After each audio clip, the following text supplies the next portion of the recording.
Salut à tous. Les amis, je vous souhaite la bienvenue sur la chaîne PMU Classe. Je vous espère très bien portant. Ici ça va.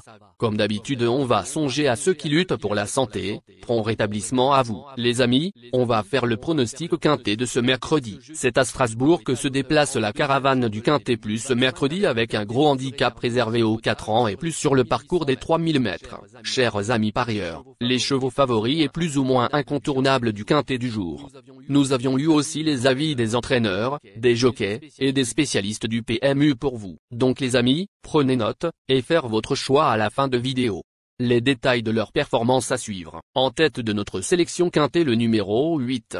Aura notre préférence. Vainqueur, ex-aequo avec Inès Star, du quintet plus du 1er mars. Ce pensionnaire de Mario Baratti a depuis prouvé qu'il pouvait continuer à s'illustrer malgré la surcharge. Très régulier, il a déjà fait ses preuves sur la distance des 3,000 mètres. En forme, il devrait prendre une part active à l'emballage final. Plus d'informations sur son état actuel à l'entraînement avec Mario Baratti, entraîneur.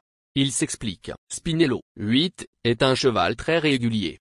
Nous aurions préféré que la piste soit un peu plus souple, mais il ne devrait pas trop pleuvoir. Le tracé de Strasbourg devrait lui convenir. Il a besoin d'un parcours sur mesure, mais je le pense encore compétitif pour figurer à l'arrivée du quintet plus. On enchaîne avec notre deuxième base solide du quintet de ce mercredi. Numéro 2. En début d'année, ce pensionnaire de Mathieu Pitard avait été un lointain dauphin de Candelarie, lauréat au plus haut niveau depuis.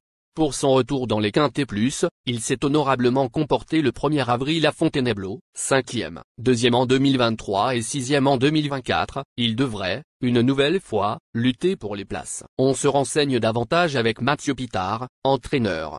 Il s'explique. Capani, 2, est en bonne condition physique, il n'y a rien à redire là-dessus. Maintenant, nous n'avons plus aucune marge en valeur 39. Il donne tout ce qu'il peut, mais sa valeur ne baisse jamais. Il peut finir 5e comme 13e en fonction du parcours. Cher parieur, la dernière minute du quintet de ce mercredi. Numéro 1. Après de nombreux mois sans courir, ce protégé de Jonathan Tmam a effectué une rentrée encourageante le 16 mars. 4e, avant de confirmer ensuite dans une classe 2 à Lyon-Paris. Sa valeur a nettement été abaissée, et il pourrait bien en profiter pour s'illustrer. S'il tient la distance, il ne devrait pas être loin du compte. Plus de précision avec le reporter.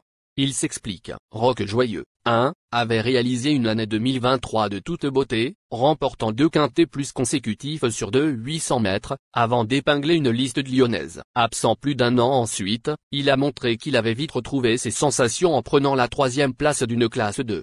Sa valeur a été nettement revue à la baisse et il semble compétitif à l'occasion de son retour dans les handicaps. Les amis, soyez sympas. Faites ce simple geste encouragement, ça nous donne la force dans la recherche. Je termine la vidéo avec mon champ réduit. Restez jusqu'à la fin de la vidéo pour découvrir mon champ réduit. Les amis, suite de la sélection pour compléter notre ticket. On entame avec notre trouble fête incontournable du quintet de ce mercredi. Numéro 4. Après avoir échoué dans une liste d'en fin d'année dernière, cet élève de Waldemar Hixt s'est très bien comporté lors de sa rentrée à Paris-Longchamp, dominant notamment King Trozzi, 2e d'un quintet plus depuis. Pour son premier handicap, elle semble très bien placée en valeur 37 et s'annonce redoutable. Plus d'informations sur sa forme actuelle à l'entraînement avec Waldemar Hixt, entraîneur. Il s'explique. Namouria, 4, a été supplémentée parce qu'elle travaille très bien le matin.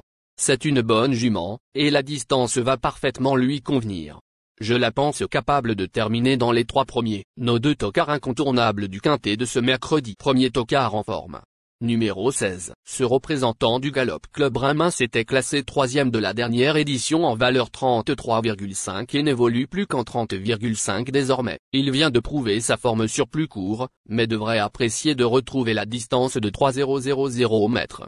À l'aise sur cet anneau et supplémenté, il possède de sérieux atouts dans son jeu. On écoute le reporter. Il s'explique. Rosetta Stone, 16, vient de réaliser une belle performance à Longchamp, n'étant devancé que par un cheval euphorique actuellement. Il s'était classé 3e de cette épreuve l'an passé, alors qu'il était pris à une valeur bien supérieure. Avec son petit poids, il est certainement capable de faire encore mieux. 2e tocard en forme. Numéro 10. Placé dans plusieurs quintets plus en valeur 35,5 par le passé, ce pensionnaire de Miroslav Rulek s'est illustré à un très bon niveau sur les haies, se classant notamment 3e d'un groupe 2. Il vient d'effectuer un retour intéressant en plat et n'évolue plus qu'en 33. Dans ces conditions, il détient une très belle carte à jouer. Plus de précision avec Miroslav Rulek, entraîneur. Il s'explique. Concerto 10 vient de faire un bon retour en plat. La distance ne lui posera pas de problème, et il apprécierait une piste bien souple. Il me paraît pris à une valeur correcte et semble en mesure de prendre une allocation. Notre outsider séduisant du quintet de ce mercredi.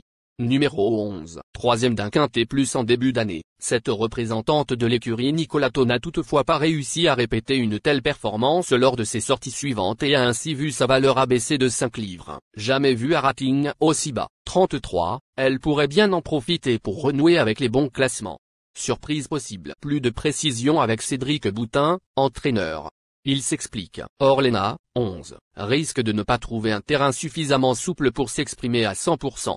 Cependant, il ne faut pas prendre au pied de la lettre son dernier échec. Elle s'est retrouvée derrière un concurrent qui ne progressait pas, sur une piste trop rapide. Elle a été abaissée d'1 kilo.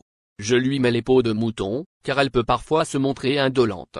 Son jockey l'a déjà monté. Pour moi, hormis le terrain, elle a des atouts pour prendre la 4e ou 5e place. Notre surprise évidente du quintet de ce mercredi. Numéro 3. Après avoir dévoilé un certain potentiel à 3 ans, ce pensionnaire de Henri-Alex Pantal n'a toutefois toujours pas réussi à se mettre en évidence cette année.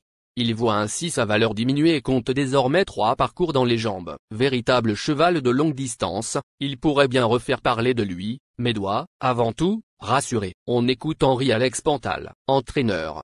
Il s'explique. Tic-tac, 3, est en belle forme, et la distance sera parfaite pour lui. Il n'a pas été très heureux lors de ses dernières sorties. Avec le 2 dans les stalles, on est... Il est important de noter que les paris hippiques comportent toujours un certain niveau de risque et ne garantissent pas les gains. Pour augmenter vos chances de succès, il est recommandé de mener des recherches sur les chevaux, les jockeys, les entraîneurs et les conditions de la course, tout en suivant les conseils des experts hippiques. Que vous soyez à Paris, Vincennes, Toulouse ou ailleurs en France ou en Europe, le PMU vous propose une expérience passionnante pour vivre l'excitation des courses hippiques. Les improbables du quintet, le trait, le 14. La sélection quintet du jour. Le 8, le 2, le 1, le 4, le 7, le 10, le 11, le 3. La synthèse de l'analyse du quintet. La minute de la vérité. Le numéro 8, c'est le plus gros favori de la course, il détient le pilier de la course, soyez très prudents chers parieurs. Les 3 atouts du quintet. Le 2, le 1, le 4. Nos propositions de tickets du jour, chers amis parieurs. Mon champ réduit à 50%. Le 4, le 2, le 1, le 8, le 10. C'est une combinaison qui permet aux joueurs de mettre un cheval de base et d'y associer plusieurs autres concurrents. Mais pourquoi choisir le quintet en champ réduit? Avec des bas, vous pouvez ajouter des tocards dans vos champs. Si les bases font l'arrivée avec un outsider retenu dans votre pari, alors les rapports peuvent être rémunérateurs. Cette formule en champ réduit est toutefois moins sécuritaire que la formule combinée. Par exemple, dans les courses de trot attelé, les chevaux peuvent être au galop et donc disqualifiés. Si cela arrive lors d'un quintet en champ réduit avec votre base ou l'une d'elles qui est disqualifiée, alors vous ne pourrez pas toucher le quintet mais au maximum un ou plusieurs bonus. Cette formule est un bon compromis entre le quintet unitaire qui consiste à jouer uniquement 5 chevaux et la formule combinée qui est plus sécuritaire mais également plus coûteuse. Selon les courses PMU et la valeur des chevaux, vous allez faire votre choix entre les deux. Ticket de folie, le 8, le 14. Et le 8, le trait. Ici nous avons décidé de combiner la base avec nos improbables. Ticket de couverture, le 8, le 2. Il existe plusieurs types de jeux, comme le pari en jeu simple, couplet gagnant ou placé, jeu trio, jeu quarté, jeu quintet, que vous pouvez tenter votre chance les amis. Mon multi 5 du jour. Le 8, le 4. Associé au grand carnet, le 1, le 4, le 7, le 10, le 11, le 3, le trait, le 14. Vous êtes nombreux à contribuer et donner votre avis sur nos différents contenus et nous sommes heureux de recevoir vos contributions et réactions respectueuses et courtoises qui enrichissent nos publications. Merci les amis, bon jeu à tous, à très bientôt pour la prochaine course. Bye bye.